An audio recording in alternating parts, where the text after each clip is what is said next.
এবার গঙ্গারামপুরে তৃণমূল ছেড়ে বিজেপিতে যোগদান, ফুটেজটা দেখুন। আমরা কিছু বলবো না, ফুটেজটা দেখুন, তারপরে বিস্তারিতভাবে প্রতিবেদন আসবো। দেখুন।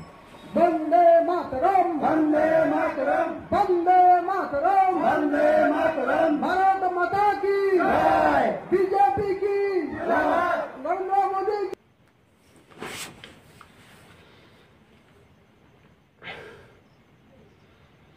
হ্যাঁ দর্শক বন্ধুরা, দেখতে পেলেন খেলা কিন্তু জমে যাচ্ছে। এই গঙ্গারামপুর দক্ষিণ দিনাজপুর জেলার মাটিতে দাঁড়িয়ে আমরা প্রথম আজকে রেকর্ড মার্জিনে তৃণমূল ছেড়ে হাজার হাজার ভোটার বিজেপিতে যোগদান। এটাই ছিল বড় একটা পাওনা বা সাফল্য। টিভি সকাল ইউটিউব চ্যানেলটি ভালো লাগলে দর্শক বন্ধুগণ একটু শেয়ার করে পাশে থাকবেন। আপনারা বুঝতে যদি কোনো রকমের অসুবিধা হয় তাহলে আপনারা কমেন্ট বক্সে মতামত জানাতে পারেন, এবং কে কোথা থেকে দেখছেন অবশ্যই কমেন্ট করে জানাবেন। আপনাদেরকে আরো একবার